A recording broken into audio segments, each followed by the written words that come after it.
Nicolas Georges s'apprête maintenant à nous rejoindre. On reste en Afrique pour la chronique culture avec le grand retour de Salif Keïta qui signe ce titre avec l'artiste français Erwan.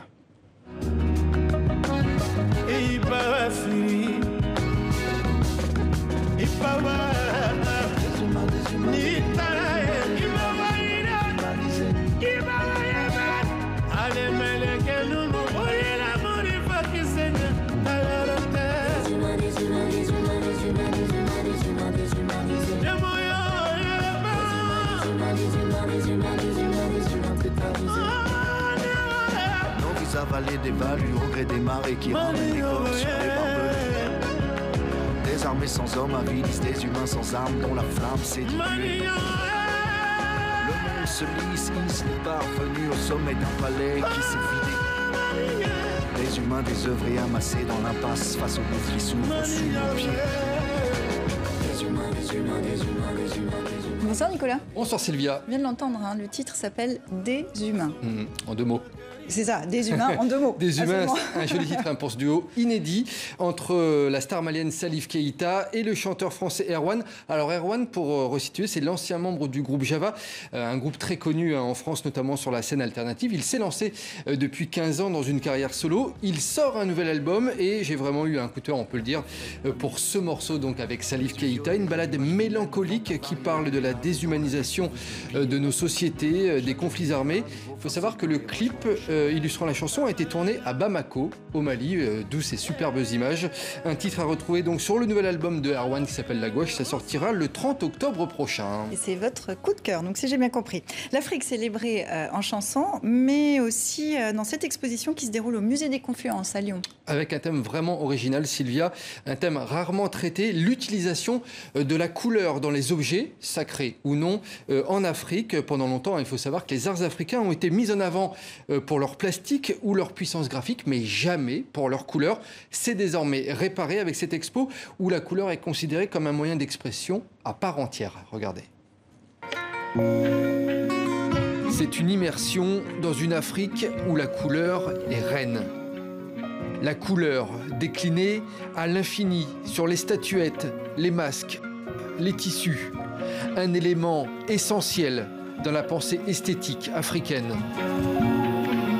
Pourtant, depuis la fin du 19e siècle, la plupart des objets africains visibles en Occident ont été dépouillés de ces accessoires et de ces pigments qui leur donnaient un sens. Il y avait une sorte de défiance vis-à-vis d'objets qui pouvaient être peints parce qu'ils étaient considérés comme étant acculturés, en fait, étant intégrant des éléments qui venaient de l'Occident, donc n'étaient pas authentiques, entre guillemets, au sens où l'authenticité qui était recherchée par les musées ou les ethnologues ou les collectionneurs. Et pour autant, ces objets peints, ils exprimaient leur époque. La couleur a pourtant une valeur symbolique, parfois politique et sociale. Mais au-delà de l'esthétique, elle est aussi utilisée pour créer un impact visuel sur les personnes et sur l'environnement. Ce qui frappe, c'est la luminosité, la lumière très intense de l'environnement, des paysages. Et pour mettre en avant, pour pouvoir montrer les choses, il faut, dirons-nous, exagérer.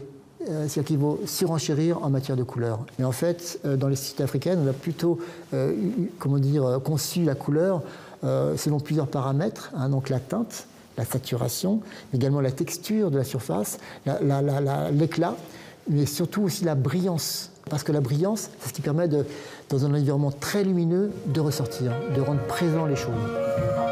Des peintures rupestres aux œuvres contemporaines, les artistes africains n'ont cessé de rechercher et d'utiliser la couleur dans leur création.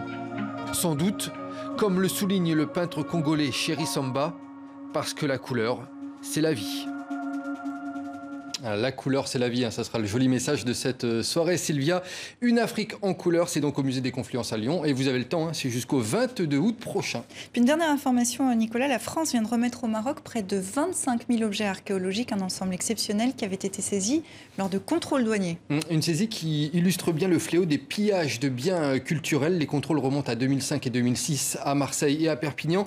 Et les trafiquants avaient d'ailleurs été arrêtés et condamnés à de fortes amendes. 3 tonnes d'objets au total originales. Parmi ces biens, des crânes d'animaux, des fossiles, des dents de poisson ou de reptiles, ou encore des plaques gravées, dont certaines datent du néolithique. Il aura donc fallu 15 ans pour rendre au Maroc ce trésor historique vraiment inestimable. Merci Nicolas. Merci, à demain. À demain.